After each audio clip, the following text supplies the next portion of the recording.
Hola, bienvenido a la videopresentación Desarrollo Emocional del Adolescente. Bien, para iniciar te quiero hacer algunas preguntas. ¿Te has preguntado para qué sirven las emociones? ¿Recuerdas si en tu adolescencia las emociones regían tus acciones y decisiones? ¿Podías en tu adolescencia identificar tus emociones positivas y negativas? ¿Cómo manejabas tus emociones? Bien, la clase anterior hacíamos algunos ejercicios para trabajar lo que era el autoconocimiento y la autorregulación o control emocional. Sin embargo, yo te pregunto, ¿de adolescente estabas consciente? ¿Qué situaciones te hacían sentir? ¿Qué emociones y cómo podías manejarlas? Bueno, estoy casi segura que no, debido a que en la adolescencia se caracteriza por tener algo que se le llama hiperreactividad emocional, es decir, es una reacción emocional desproporcionada al estímulo que la provoca y ciertos comportamientos impulsivos, es decir, cuando un adolescente está contento, demuestra su emoción de alegría o felicidad de una forma bastante llamativa, o cuando está triste también le da rienda suelta a la tristeza o al enojo, siendo esta una característica de cierta forma normal del adolescente. Los adultos temen la adolescencia porque las reacciones del adolescente hacen que sea difícil vivir y trabajar con él. Sin embargo, los propios adolescentes también temen esta etapa porque dichas reacciones lo desconciertan. El miedo a la etapa de la adolescencia se intensificó debido a la tradicional creencia de que se caracterizaba por ser un periodo de tormenta y tensión. Sugiere que la ira, acompañada de explosiones temperamentales, es la emoción prominente de este ciclo de la vida. Señala la existencia de factores tanto emocionales cuanto físicos que desbaratan el funcionamiento normal. Desde la época de Stanley Hall a comienzos de los 80, el interés científico en la emotividad del adolescente trajo como consecuencia una gran cantidad de trabajos de investigación en la materia. El resultado fue que la expresión tormenta y tensión fue reemplazada por la denominación emotividad intensificada, a lo cual nos referimos como un estado emocional por encima de lo normal para una determinada persona, que no permanece oculta. Es decir, ser hiperreactivo emocional es una característica propia de la adolescencia, como lo mencionábamos anteriormente. La emotividad intensificada se puede manifestar a través de diferentes acciones o conductas, algunas de ellas las cuales las debemos de considerar como un foco de atención o que requieren cierta ayuda o guía para que el adolescente pueda aprender a controlar sus emociones. Por ejemplo, una de ellas es los hábitos nerviosos como morderse las uñas o tronarse los dedos, los estallidos emocionales, que ya no es propiamente un berrinche como un niño, pero sí será como aventar la puerta, encerrarse en su cuarto, gritar, o las peleas, es decir, ahora sí ya lo que es una agresión física. Gustos melindrosos como comidas en exageración o ataques alimenticios, ¿no? Que también es un foco de atención dado que podría ser un inicio de un desajuste alimenticio. La depresión, que sería una tristeza no manejada, lo cual es un foco de atención porque puede ser un camino que esté atentando contra su vida, como una ideación suicida o un intento suicidio. Y los mecanismos de escape, como pueden ser ciertas acciones para evadir alguna situación que esté sucediendo en la vida del adolescente y que no esté manejando sus emociones sino reprimiéndolas. Entonces es importante estar atento de este tipo de conductas para acompañar al adolescente y ayudarlo a que pueda hacer buen manejo de sus emociones. Hay suficientes pruebas de que los cambios glandulares responsables de las modificaciones físicas en la pubertad trastornan la homeostasis corporal. Otras condiciones físicas no conectadas con los cambios glandulares son también responsables de la emotividad intensificada. Por ejemplo, se descubrió que la tensión emocional en forma de ansiedad o de frustración provoca perturbaciones en la nutrición y éstas intensifican y prolongan la tensión emocional. Por lo tanto, la alimentación inadecuada predispone al individuo a la tensión emocional. Por ejemplo, la anemia ocasionada por la insuficiencia de hierro genera apatía, acompañada de un aumento de la ansiedad y de la irritabilidad, tomando en cuenta que las mujeres, pasando por la etapa de la menstruación, van a requerir mucho más hierro. Otro ejemplo es que la falta de calcio por su desarrollo físico lleva a la irritabilidad y a la inestabilidad emocional. La mala nutrición prolongada debido a una dieta insuficiente o a una elección deficiente de alimentos remata invariablemente en perturbaciones emocionales. Otro ejemplo es que la fatiga predispone a la depresión y a la melancolía, y con frecuencia es acompañada de irritabilidad y de la tendencia a perder la cabeza en un estallido emocional. Por lo tanto, aquí es realmente importante hacer énfasis en una buena nutrición, dado que el desarrollo físico también es una consecuente de un mal manejo emocional. Los estudios de los adolescentes revelan que no todos experimentan tanta turbulencia y tensión como para trastornarse y trastornar a los adultos que comparten sus vidas. Si bien todos los adolescentes padecen de inestabilidad emocional, esta es una característica que toca a todas las personas de todas las edades. Cualquier emoción puede ser experimentada de un modo exaltado e intenso en la adolescencia. Sin duda alguna, la mayoría de los jovencitos tienen momentos de gran felicidad cuando están satisfechos y contentos consigo mismo, es decir, que manejan o tienen una autoestima adecuado. Les va a ayudar a tener un mejor manejo de sus emociones. Otras situaciones que pueden ser causa o predisponer al adolescente a un aumento de la emotividad es, por ejemplo, la adaptación a nuevos ambientes, como el cambiar de una escuela a otra, el cambiar de una ciudad a otra.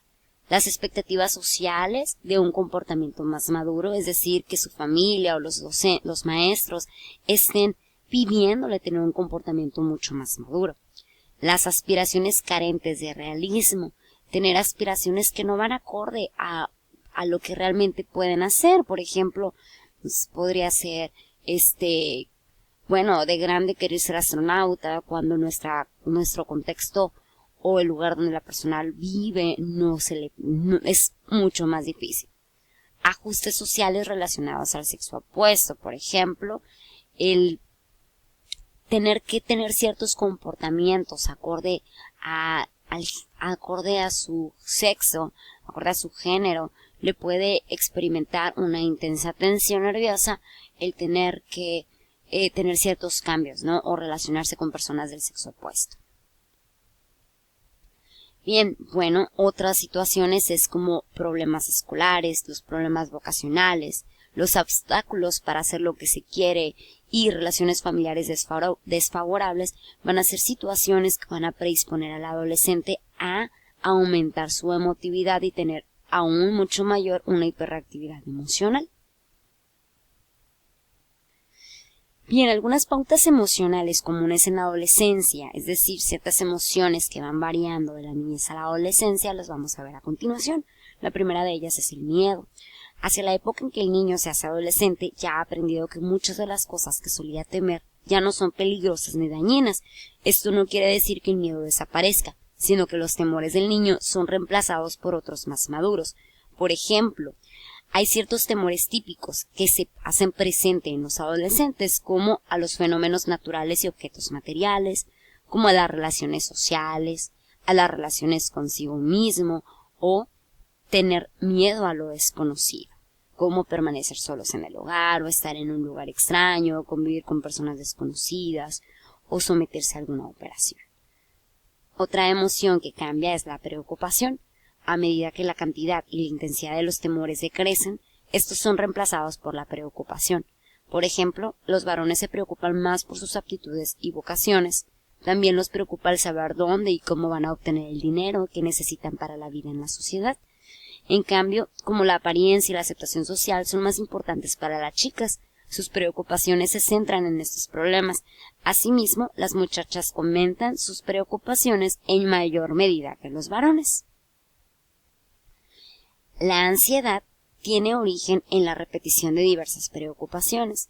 Cuanto más a menudo se preocupe el adolescente y cuantas más preocupaciones diferentes tenga, mayores probabilidades hay de que éstas produzcan un estado de ansiedad generalizado. Otra emoción que surge en esta etapa es el disgusto, el cual son irritaciones o sentimientos desagradables, los cuales provienen de experiencias exasperantes con personas, con hechos o incluso con los propios actos, lo cual puede llevar a una frustración, lo cual es una respuesta a la interferencia en la insatisfacción de alguna necesidad.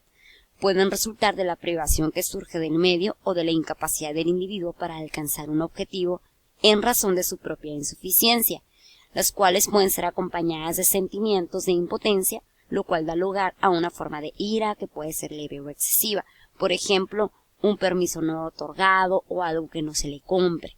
Algunas de las reacciones comunes de los adolescentes frente a la frustración es la agresión, el desplazamiento de la ira, el retraimiento, la regresión o una conducta constructiva o reexamen de objetivos, es decir, que dicha frustración pueda incitar a los adolescentes a realizar un mayor esfuerzo o retrabajar por sus aspiraciones, lo cual esta reacción sería la más favorable. Tenemos también la emoción de los celos. Los celos aparecen cuando una persona se siente insegura o temerosa de que su posición en el grupo o en el afecto de alguien importante para ella está amenazada. El estímulo para los celos normalmente es de origen social. La fuente puede ser de cualquier situación que involucre a personas por las cuales el individuo siente un afecto profundo o cuya atención y aceptación anhela. Tenemos otra emoción que surge comúnmente en esta etapa, es la envidia. Es similar a los celos, sin embargo, en ella difiere dado que no es el individuo en sí quien estimula la envidia, sino sus posiciones materiales. Cada año, a medida que su edad aumenta, el niño se va dando cuenta cada vez más de la importancia que tienen las posesiones materiales para la aceptación social. Por lo tanto, para el joven adolescente, las cuestiones materiales son símbolos del estatus, o sea, que indican su posición en el grupo social. La curiosidad, la fuente principal de nuevos intereses, reside en su propia maduración sexual y en la de sus amigos. Pocos alcanzan la adolescencia con un conocimiento tan completo de la fisiología y psicología del sexo que no haya nada nuevo que estimule su curiosidad. Además del interés en el sexo, el adolescente también siente curiosidad por los fenómenos científicos, por la religión y por las cuestiones morales. Habla de las cosas que despiertan su curiosidad y el adolescente suele hacer preguntas al respecto. El afecto, esta emoción, es un estado emocional placentero, de intensidad relativamente leve, es una tierna afición a una persona, un animal o un objeto. En la adolescencia, los compañeros o personas adultas ajenas al hogar resultan los estímulos comunes para las respuestas afectivas. Si el joven tiene pocos amigos íntimos, es probable que concentre su afecto en algún héroe real o imaginario. El pesar, bueno, esta es una emoción no muy agradable, pero es una de las formas más benignas de la pena, la tristeza, la zozobra. Suele tener un efecto perjudicial tanto en lo físico como en lo psicológico y proviene de la pérdida de algo que es apreciado y por lo cual el individuo ha desarrollado un apego emocional, podrá ser una persona o una situación.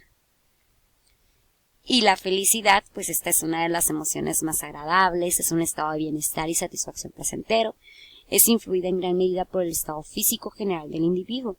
Si bien la salud por sí sola no es suficiente para hacer que el adolescente se sienta feliz, ni desempeña una función tan importante en su felicidad como en la del niño.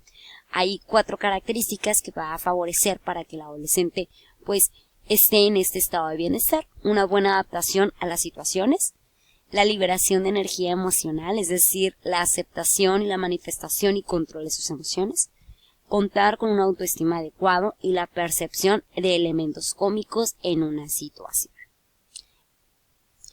El control emocional no significa represión ni eliminación, significa aprender a encarar una situación con una actitud racional, responder a ella con la mente tanto como con las emociones y a obviar la interpretación de las situaciones de manera que susciten exageradas reacciones emocionales. Por lo tanto, es importante enseñar a los adolescentes a, primero que nada, reconocer sus emociones para poderlas controlar. lo cual traerá efectos favorables como la excitación, el alivio, el vigor físico y resistencia y la motivación.